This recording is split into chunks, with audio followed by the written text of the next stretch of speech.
Glórias a Deus. Glórias a Deus. Glórias a Deus.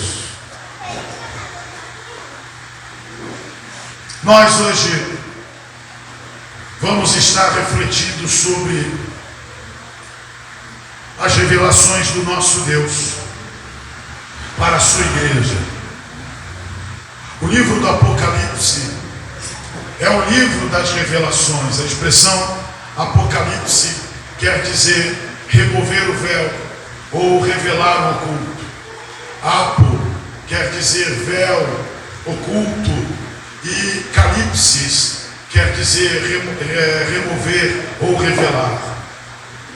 E o livro das revelações é introduzido com a apresentação do obreiro escolhido pelo Senhor para a concessão deste conhecimento.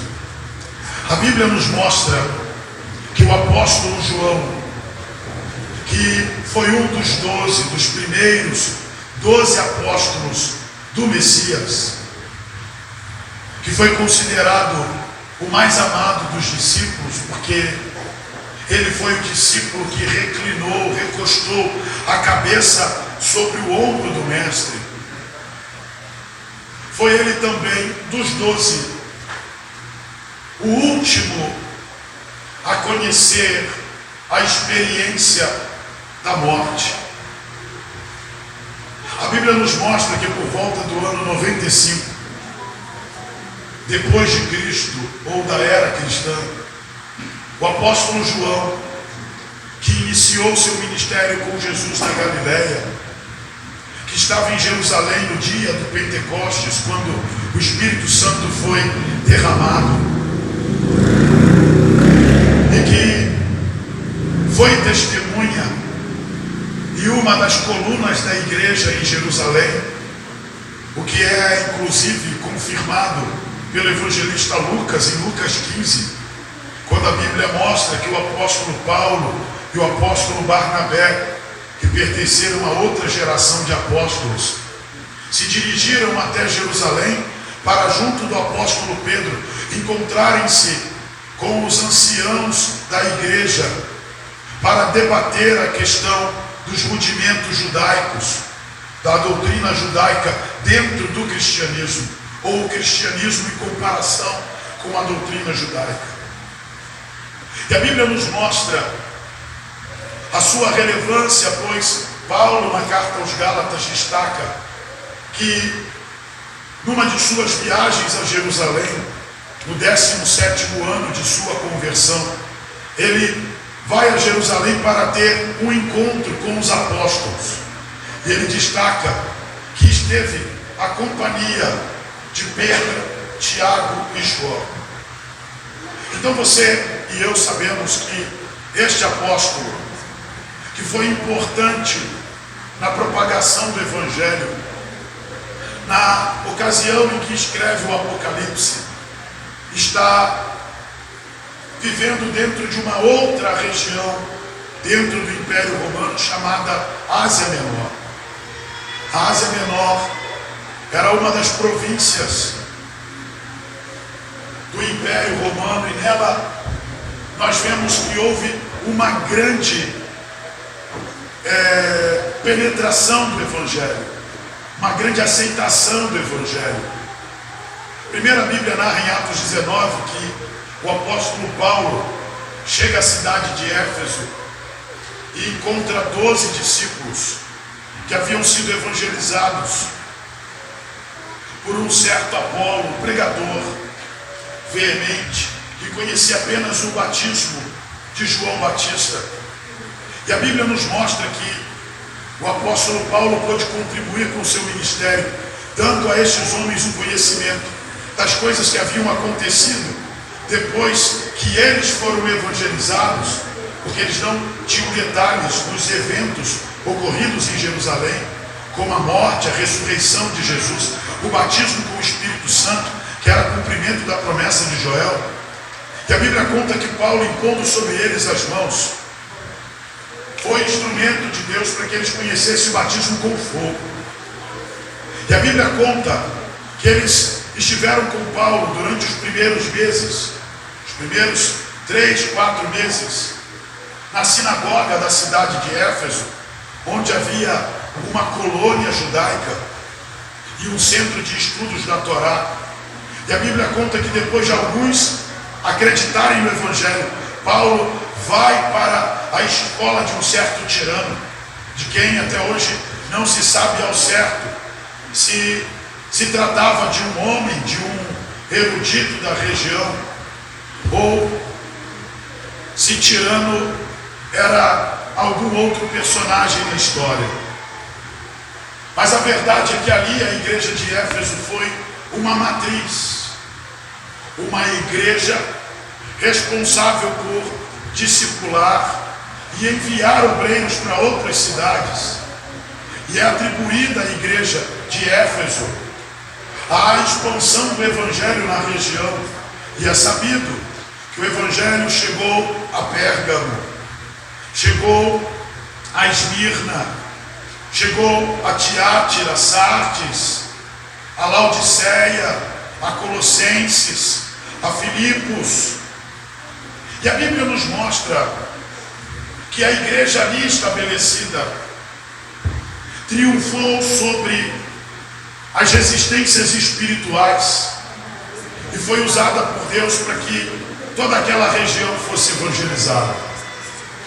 A Bíblia não trata especificamente, explicitamente, a respeito da razão pela qual o apóstolo João se desloca de Jerusalém para a região da Ásia Menor, mas existe a crença que o que motivou o apóstolo João a ir para a Ásia tem relação com a destruição do templo de Jerusalém no ano 70 depois de Cristo, quando a história narra que o general Tito, príncipe de Roma, faz um cerco, ele sitia a cidade de Jerusalém para conter uma rebelião, e em virtude de sair do controle o governo do seu próprio exército, a cidade de Jerusalém é destruída, e como o próprio profeta Daniel declara, ela é derrubada com uma inundação. A cidade é revirada, e desde então os judeus de Jerusalém são dispersos, se espalham pelo mundo, e por esse motivo é acreditada a presença do apóstolo João na Ásia Menor. E é interessante porque ali o livro do Apocalipse destaca no capítulo de número 1 que o apóstolo João seguiu reproduzindo os ensinamentos do Senhor Jesus e o envio ministerial que sobre ele havia sido ministrado. E exercendo o apostolado, ele prega a palavra de Deus naquela região. E Apocalipse, capítulo de número 1, nos mostra no verso de número 9, o apóstolo João dando o seu relato a respeito da sua experiência na Ásia Menor, e em especial em Éfeso. Ele diz: eu, João, também sou vosso irmão e companheiro na aflição e no reino e na paciência de Jesus Cristo. Estava na ilha chamada Pátimos, por causa da palavra de Deus e pelo testemunho de Jesus Cristo. O apóstolo João nos dá testemunho de que por causa da pregação do Evangelho, ele foi levado à ilha de Pátimos. Pátimos era uma ilha na costa do mar Egeu, onde o Império Romano aprisionava as personalidades que representavam algum tipo de ameaça aos interesses de Roma, mas também a comunidade próxima. Pátimos ficava a 80 quilômetros da costa. Era praticamente impossível que alguém, depois de ser levado para lá, conseguisse fugir da ilha a nado. Os historiadores contam que uma vez ao mês um navio, uma embarcação romana, se dirigia à ilha com uma guarnição de soldados que rendia a guarnição que ficava na região, fazendo policiamento, guarda. E nessas viagens, prisioneiros eram levados. Numa dessas viagens, João foi depositado na ilha. E a Bíblia conta que ali ele viveu a experiência de receber do Senhor revelações extraordinárias. O apóstolo Paulo, na segunda carta aos Coríntios, capítulo de número 12, entre os versos 1 e 3, faz menção a um homem que ele conheceu. Ele não sabe dizer se esse homem no corpo ou fora do corpo teve acesso ao terceiro céu, mas ele sabe que este homem teve contato com o que ele mesmo chamou de paraíso. E nessa experiência de arrebatamento de sentidos, Paulo declara que o homem que foi arrebatado, se no corpo ou fora do corpo, ele não sabia dizer.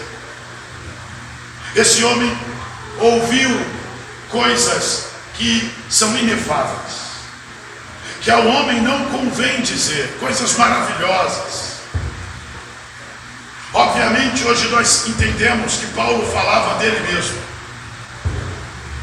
e que essa foi a maneira encontrada por ele para fazer menção à sua experiência, sem que isso se tornasse uma soberba no seu coração, sem que a vaidade o corrompesse interiormente. Mas João, ele declara que ali na ilha de Patmos, ele foi arrebatado em espírito. Ele teve entendimento de que a sua experiência foi uma experiência espiritual, que ele foi levado até uma dimensão espiritual, onde ele teve condições de ver, de testemunhar as coisas que ele vê, as coisas que são e as coisas que hão de acontecer, como está escrito em Apocalipse 1:19. Isso nos permite compreender que o livro do Apocalipse é um livro dividido em 3 períodos, 3 partes, 3 sessões. As coisas que ele declara ver, que o Senhor declarou que ele deveria escrever, e eram as coisas que ele estava vendo, estão relacionadas às suas experiências contemporâneas, aquilo que ele estava testemunhando, a história. As coisas que são, dizem respeito às revelações da eternidade, do trono de Deus, do céu do nosso Deus, de sua majestade, soberania, poder, de sua divindade. Amém? E as coisas que hão de acontecer estão relacionadas aos eventos futuros que hão de ser manifestados na dimensão dos homens, ou seja, a vontade de Deus cumprida. E nós sabemos que as coisas que hão de acontecer estão relacionadas diretamente à ira de Deus com o pecado dos homens. E essa é a razão pela qual nós temos veementemente advertido a igreja da necessidade de pregarmos o Evangelho de maneira genuína, anunciando a mensagem de arrependimento, exortando aos novos conversos a respeito da necessidade do cumprimento das ordenanças bíblicas, que envolvem batismo através da confissão de pecados, mas também a necessidade de comunicarmos os juízos previstos na palavra de Deus, porque é importante ressaltar que o fim está próximo. Aleluia! E por esse motivo, nós não podemos omitir de homem algum, em lugar nenhum na face da terra, da urgência que se faz ao conhecimento das boas novas. Mas é interessante porque o apóstolo João, no início da revelação, ele tem um contato com Cristo glorificado. E você deve lembrar que essa não foi a primeira vez que o apóstolo João viu Cristo glorificado.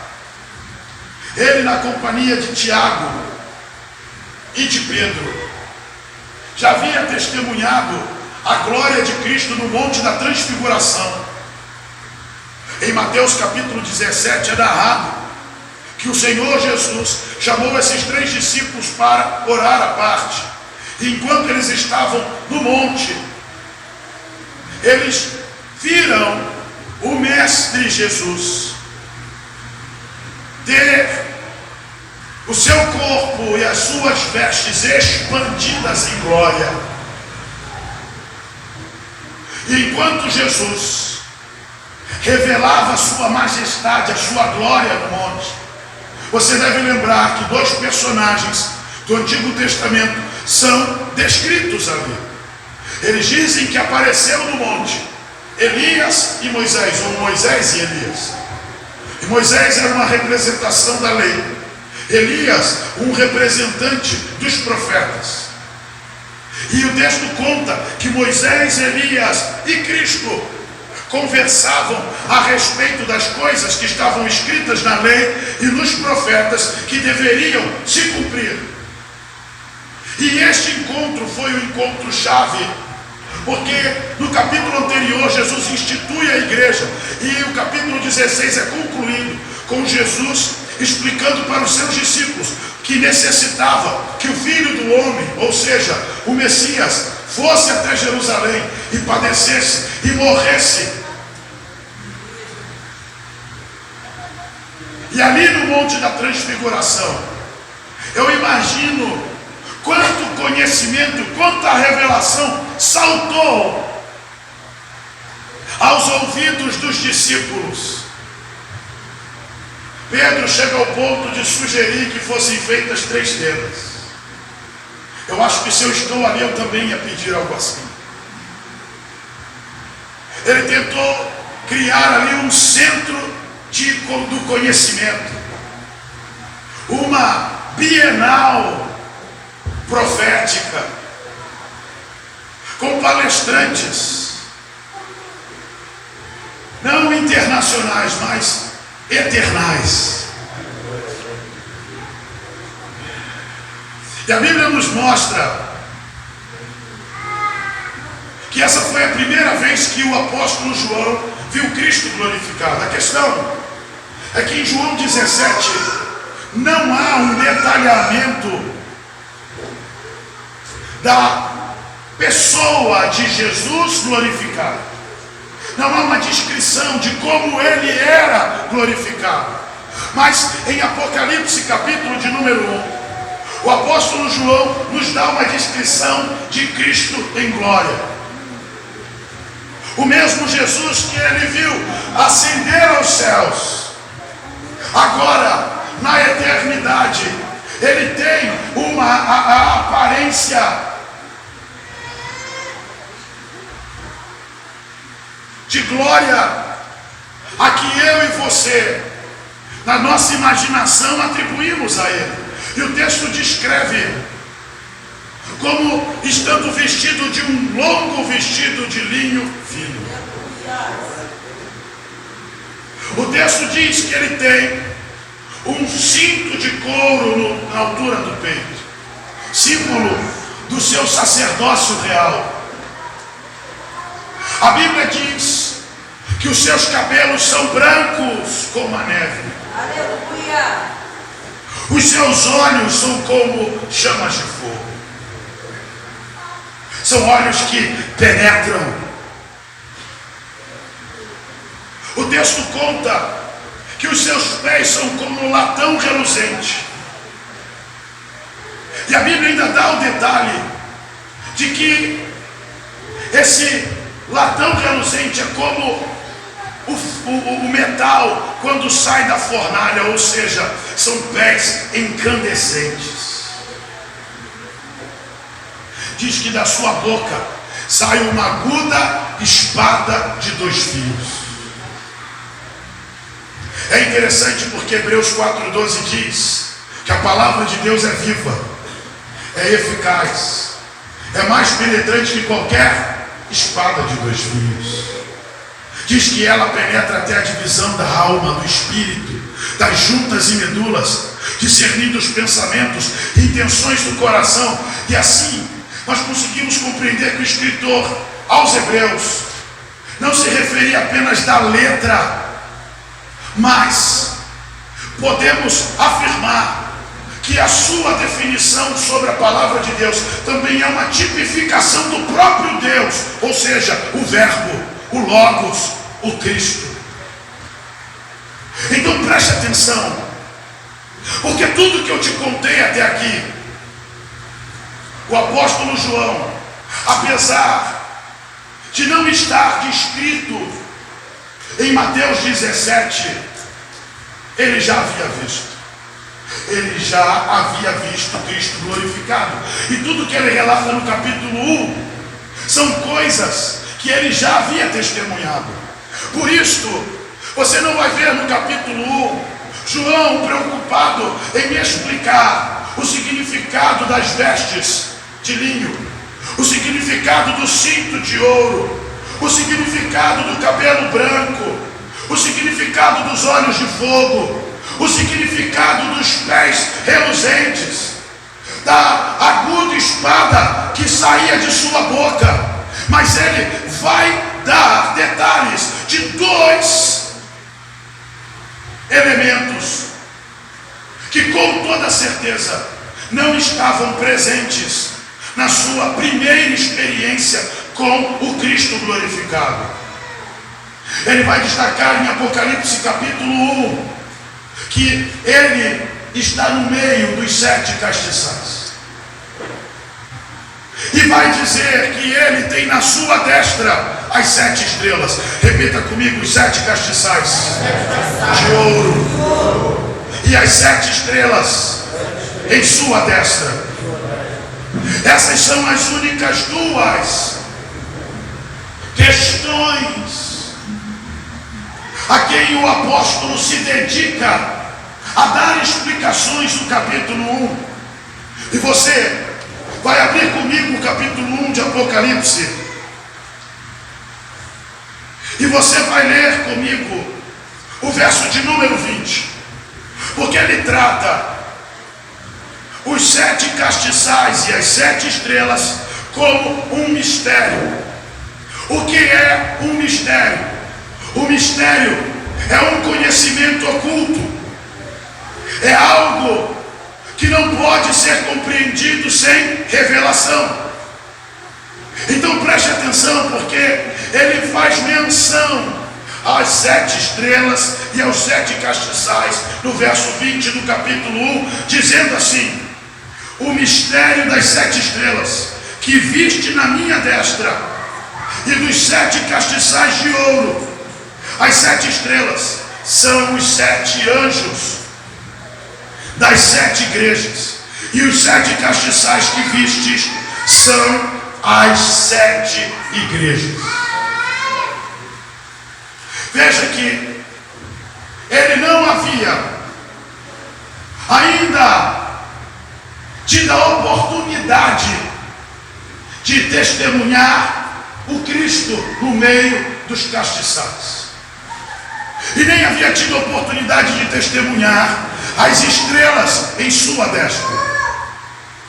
E agora ele se encontra com Cristo glorificado no meio dos 7 castiçais. E o número 7, na numerologia bíblica, significa totalidade, plenitude. Então essas 7 igrejas representam toda a igreja de Cristo em toda a história. As 7 igrejas representam as 7 estrelas representam os 7 anjos, os 7 Malaques, os 7 mensageiros, que também são a representação de todos os pregadores a quem foram confiados os rebanhos do Senhor em toda a história. Então, a revelação do capítulo 1 nos mostra que Cristo está no meio da igreja. Repita comigo: Cristo está no meio da igreja. Ele está no meio dos 7 castiçais. Você pode dizer glória a Deus. E o texto também nos revela que os mensageiros, os anjos, e a expressão anjo no hebraico é malak ou malak, que quer dizer exatamente isso: mensageiro, alguém que entrega a mensagem. Não é um termo designado apenas a seres celestiais, mas também a homens. E a expressão aqui no Novo Testamento é a expressão ângelos, no grego, que também quer dizer mensageiro, que também nos revela, pelo contexto, que não está restrito ao seu uso à figura de seres angelicais, mas também pode ser empregado a homens a quem Deus confiou a tarefa de entregar mensagens. E o texto conta que Cristo tem os 7 anjos, as 7 estrelas na sua destra. Ou seja, ele tem o controle, o governo dos anjos da igreja. Ele está no meio da igreja. E ele tem autoridade, mão direita quer dizer autoridade, sobre os anjos da igreja. Então preste atenção. Porque os capítulos 2 e 3 de Apocalipse são dedicados às 7 igrejas. A igreja de Éfeso, a igreja de Pérgamo, de Esmirna, de Tiátira, a igreja de Sardes, a igreja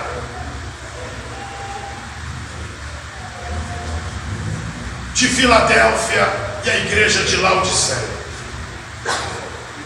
Os capítulos 2 e 3 nos mostram Jesus enviando através de João, que é um instrumento do Senhor, epístolas às igrejas que estavam na Ásia. Preste atenção, porque a igreja até então já havia recebido epístolas apostólicas, cartas inspiradas pelo nosso Senhor, através do ministério de Paulo, através do ministério de Pedro, através do ministério de Tiago.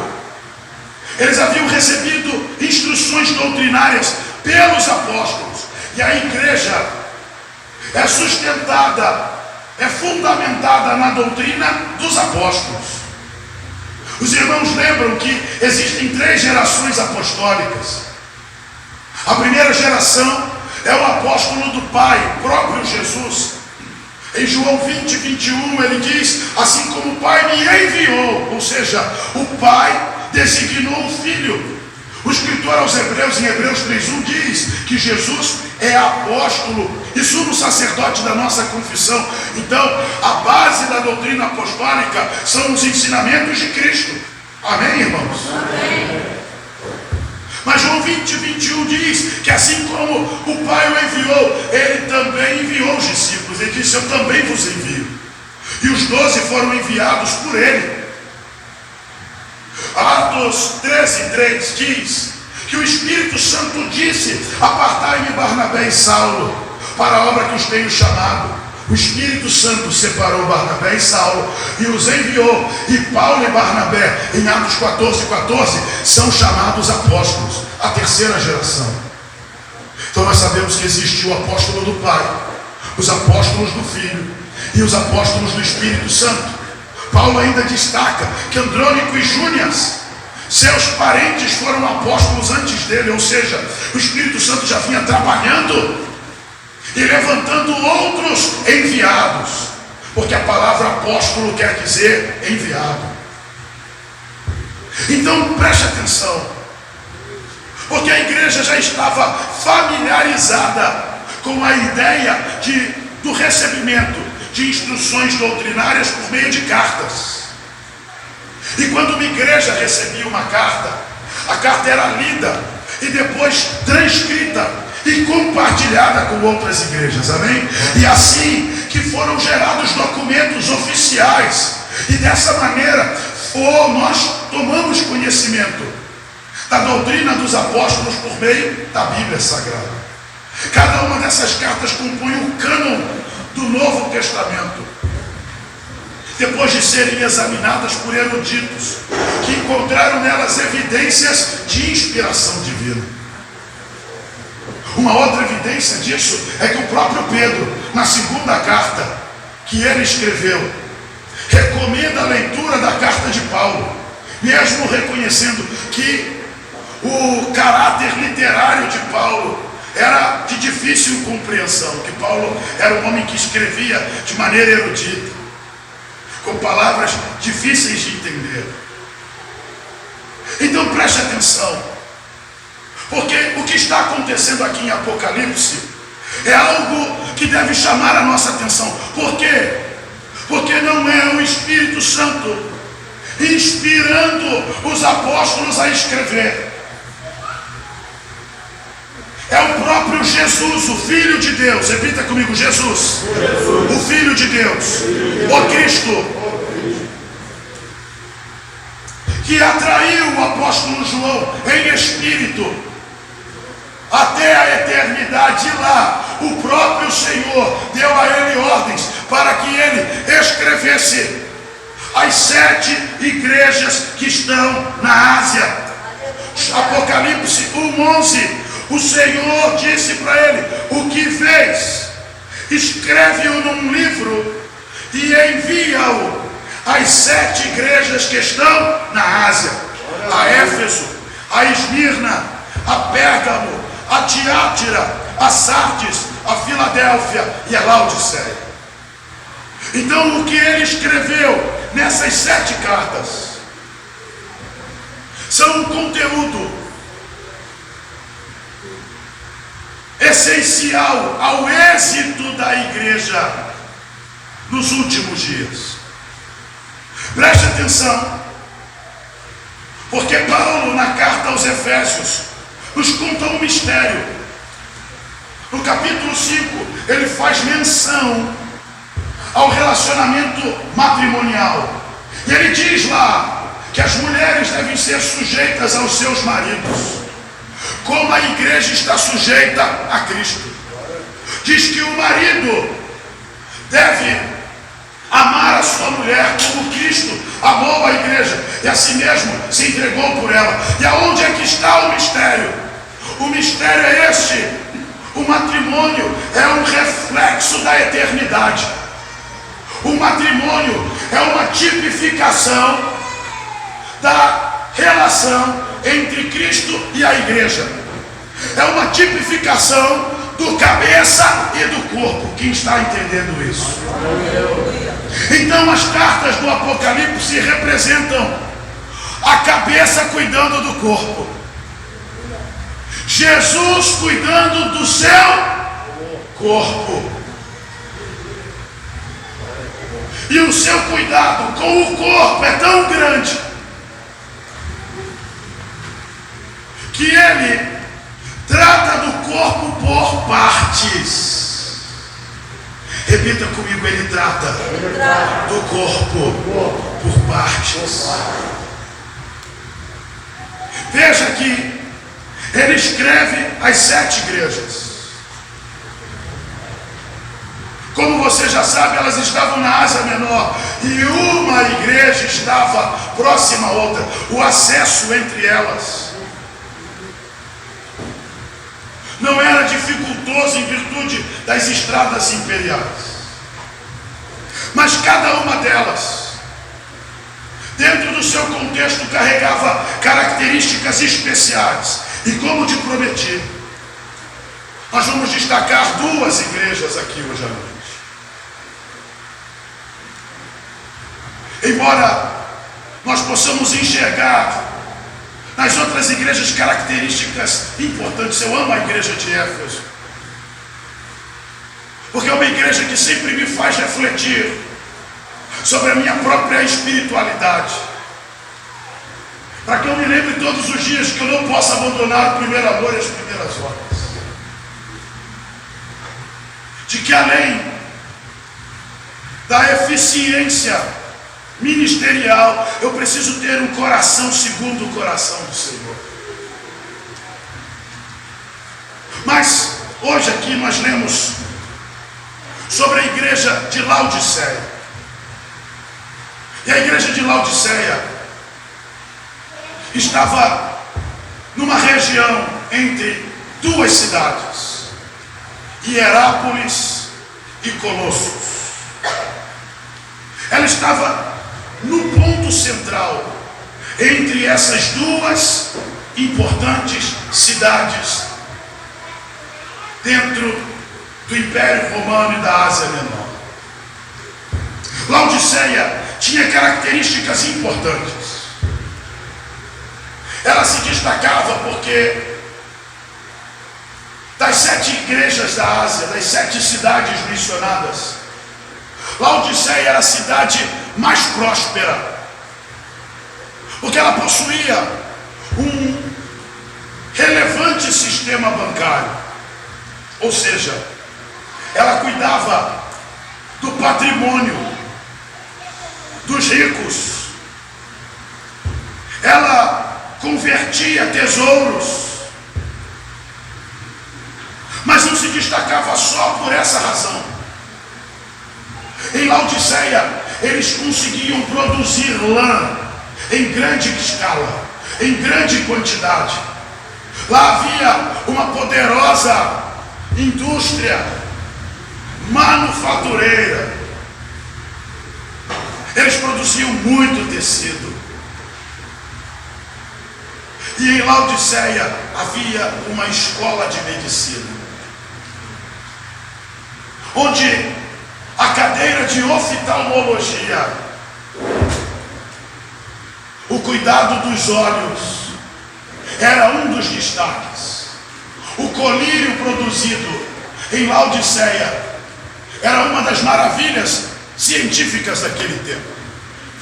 Então, se alguém tivesse problema nos olhos,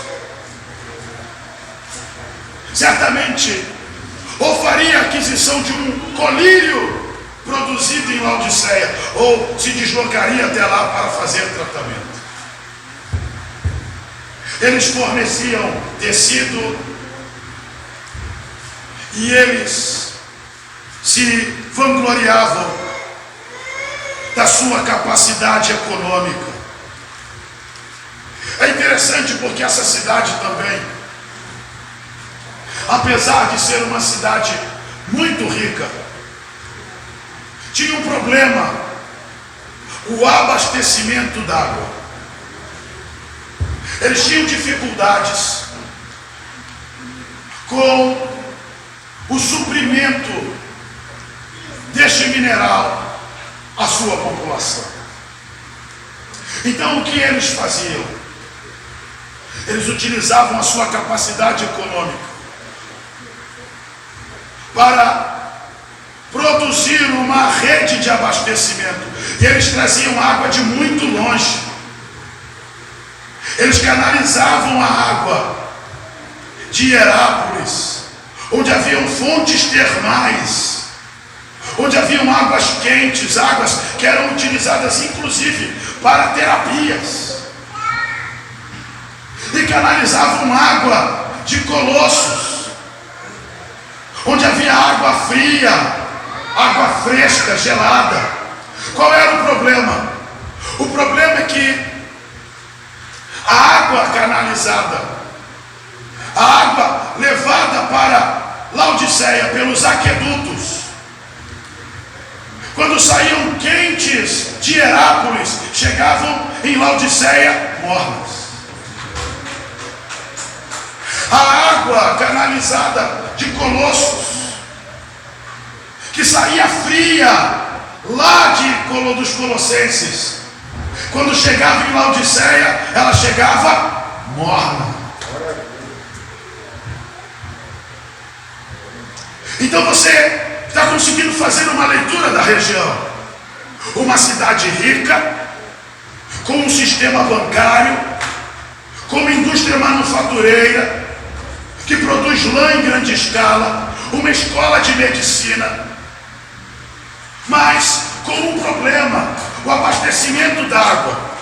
E nós não podemos nem dizer que esse seria um problema só deles, porque aqui, por exemplo, nessa região de São Gonçalo, só cai água 2 vezes por semana.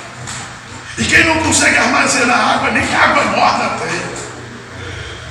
Mas preste atenção, porque a Bíblia vai nos mostrar que esta cidade recebe o testemunho do Evangelho de Cristo. É atribuída à igreja dos Colossenses a chegada de obreiros a Laodiceia. E a igreja ali na região vive a experiência do seu estabelecimento. E eles são valentes em confrontar essa sociedade, essa comunidade com tais características. Porque a Bíblia destaca a dificuldade da evangelização a homens ricos. Jesus chegou ao ponto de dizer que era mais fácil o camelo passar pelo buraco de uma agulha, pela fenda no muro, do que um rico entrar no reino dos céus. Paulo escreve sobre os ricos e destaca que a maioria das pessoas tentando ser ricas caem em laços e em concupiscências loucas. E diz do perigo que há no amor do dinheiro, comparando o amor do dinheiro à avareza, da qual nas últimas semanas temos falado veementemente nos nossos cultos, porque uma das nossas preocupações é tornar conhecido o reino de Deus e a sua justiça. E não há como falar sobre o reino de Deus e a justiça do reino sem fazer a menção aos pecados que obstruem o acesso dos homens ao reino de Deus. E um deles é o amor do dinheiro, de quem Jesus disse que uma entidade, um demônio, especificamente se apodera para reger, para desviar o culto, a adoração de Deus. E Jesus disse sobre Mamon, um Baal: ninguém pode servir a 2 senhores, porque agradará um e desagradará o outro. Ninguém pode servir a Deus e a Mamon. Por isso a relação do cristão com o dinheiro deve ser tratada com plena atenção, com pleno zelo, com rigor, para que você e eu não sejamos ludibriados pelas ambições, pelas concupiscências dos olhos, da carne e a soberba da vida, e assim venhamos a cair em laço ou em desejos loucos. Então, para que ninguém se embarace, nós vemos o Senhor Jesus falando sobre a necessidade de não andarmos inquietos por coisa alguma, de não nos esquecermos que a vida vale mais que o alimento, que o corpo vale mais do que as vestes. Ele chama a nossa atenção, nos manda observar os lírios do campo, as aves dos céus, para que nós não nos esqueçamos de que existe na nossa dimensão um fator chamado cuidado de Deus. Repita comigo: cuidado de Deus. Cuidado de Deus. E a razão pela qual eu e você existimos não tem a ver com a nossa capacidade intelectual ou a nossa força de trabalho. Tem a ver com um detalhe: Deus cuida de nós. Aleluia.